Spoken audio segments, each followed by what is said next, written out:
Hello and welcome to the Virtual Nature School. It's the beginning of another week, and this week our inquiry is all around going on a journey. We're going to be exploring what we need to go on a journey. We're going to be looking around where we live and finding out what's right on our doorstep. We're going to be going on a journey back in time to look at ways that people found their way around the natural world. And then we're going to gather together all the things we know and try and make a little sharing moment at the end of the week to really help people understand where you live, the things you love to do, and how you can actually get yourself all ready to go out on an adventure with your family. I look forward to the whole week ahead. Hello, welcome to the first session of our inquiry about going on a journey. I'm Dr. Claire Warden, and I'm going to be your guide as we go on through this inquiry, exploring all the different things that you find when you go outside, wherever it is that you live. So in this inquiry, it's all about us getting ourselves ready. We're going to need to find that rucksack because it's about us developing the skills of getting dressed, of getting organised, and then going out on an adventure. During the inquiry, we're going to explore the idea of a compass and direction and measurement. We're going to be looking at story sticks. We're going to be looking at making maps and drawing. But exactly what you're going to experience, I can't tell you. And that's the wonderful thing. Every journey we take is always going to be different. So in our talking tub, we have a collection of big objects and little objects. We have photographs, we have diagrams, we have all sorts of things that get us thinking. So looking inside our talking tub, the question we're going to ask ourselves is, where could we go on a journey? For some people, we love to ride bikes and we go outside with our friends into the park.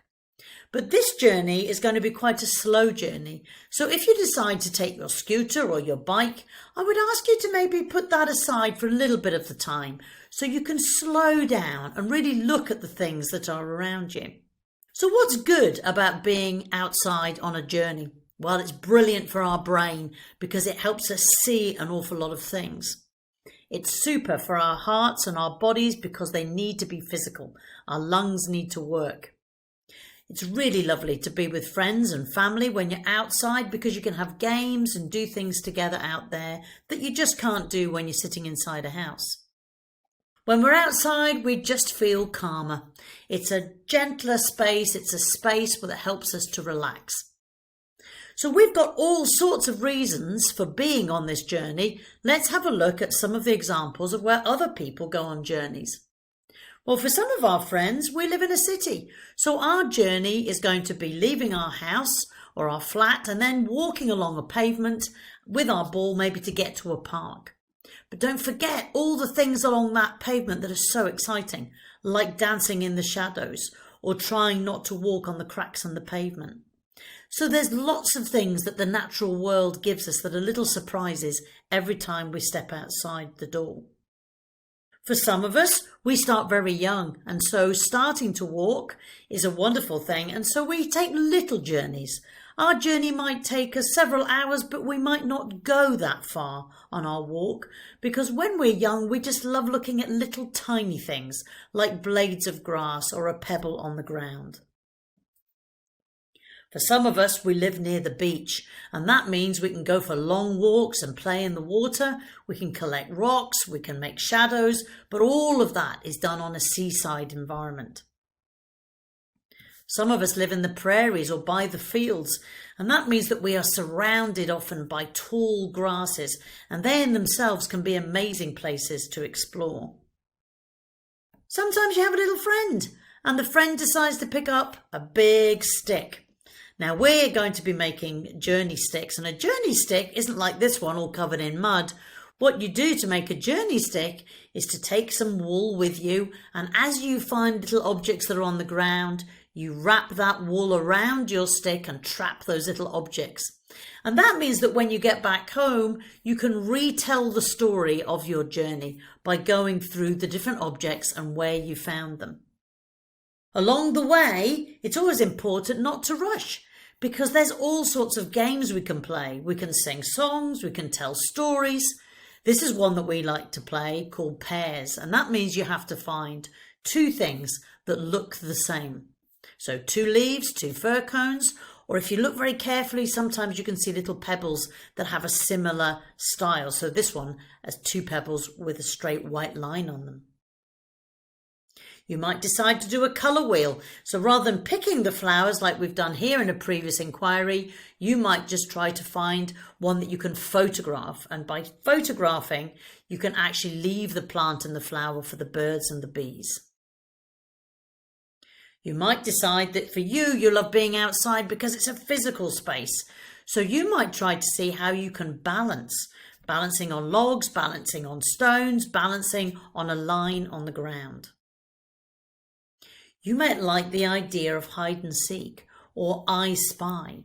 So I spy when you're out for a walk means that you're looking at different things. It could be I spy a tree. It could be I spy a blackbird. It could be I spy a hill. So whatever it is that you've got in your head is right, because that's the place in which you live. And so your friends and family who are with you are going to be able to help you make up a game of I Spy. What's good fun is to try and play I Spy when you're out and about. And then when you get back to your home, you then try and work out what was it that you saw. Can you remember? Because remembering is a really important skill. To help you remember, it's often quite nice to take a clipboard or a book with you that you can draw in. So sitting down and drawing the places that you've been or drawing the tree that you're sitting under is really quite good, because in this inquiry, we're going to be making maps. So having the ideas in your head of where you've been and what the objects were called will help you when you come to make a map. So what do you need to do to get ready? Well, you might want to find someone to come with you on your walk. It might be that you've got a younger brother or sister. It might be that there's a grown-up who wants to come with you for your walk. So you need to get them ready. Then you might want to take a little bit of a snack, because you're going to be responsible for making your snack. And you've also got to get your water, maybe a waterproof or a sun hat, and put those in your rucksack. So today is all about you learning the skills of getting yourself organised. This sandwich has been made to look like an owl, which is rather clever. And they've even made the carrot to look like a flower. Now, you might not have time for this, but you need to take something healthy with you. And certainly a nice drink of water is always good. When you go out for your walk, it's really good to sit a while. To sit down and take it easy, to lie in the grass and look up at those lovely trees or the clouds going by. Because when you do that, you never know, you might find something comes by. It could be something as beautiful as this ladybird. So open your eyes, calm down, slow down and enjoy your walk. And I look forward to hearing about all your amazing discoveries that you make. Starting now to think about the creation of a map, starting to think about the things that you see when you go out for a walk. Wasn't that amazing? Where will we go on our journeys? We can go just outside into our garden. We can go down the lane and visit a park. We could get in a car and we could go further afield to find a beach or a forest or maybe even a mountain. So it's going to be so interesting to gather together and find out where you live and what's right on your doorstep. I look forward to seeing your photos and images. If you can pop those into our Facebook group, it means we can use them in our sharing at lunchtime.